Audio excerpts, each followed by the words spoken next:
came to a place called the Skull. They nailed him to the cross. And the criminals were also crucified, one on his right and one on his left. Jesus said, "Father, forgive them, for they do not know what they are doing."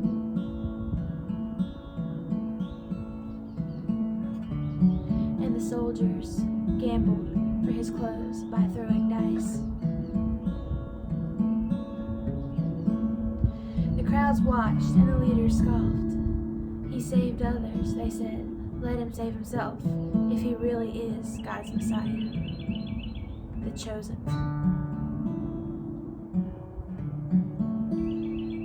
The soldiers mocked him too by offering him a drink of sour wine. They called out to him, "If you are the King of the Jews, save yourself."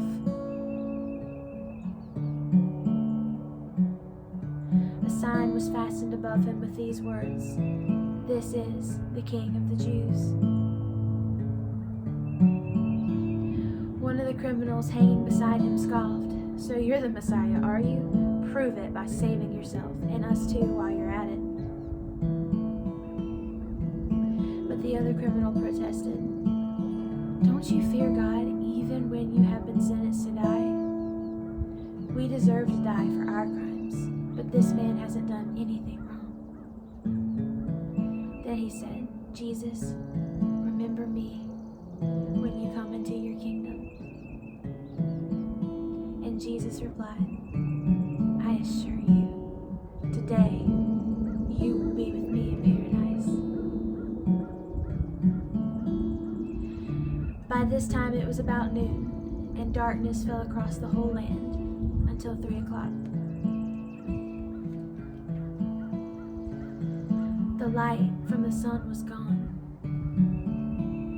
and suddenly the curtain in the sanctuary of the temple was torn down the middle. Then Jesus shouted, "Father, I entrust my spirit into your hands." And with those words, he breathed his last.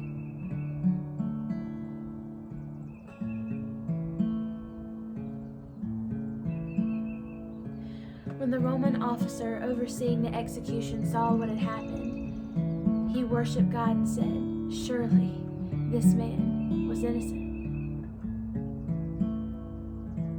And when all the crowd that came to see the crucifixion saw what had happened, they went home in deep sorrow. But Jesus' friends, including the women who had followed him from Galilee, stood at a distance, watching.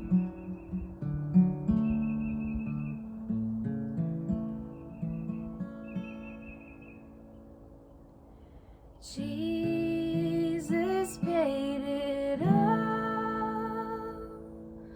all to him I owe.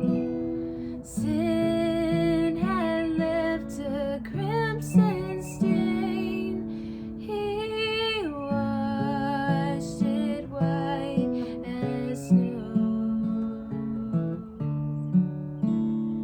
He washed it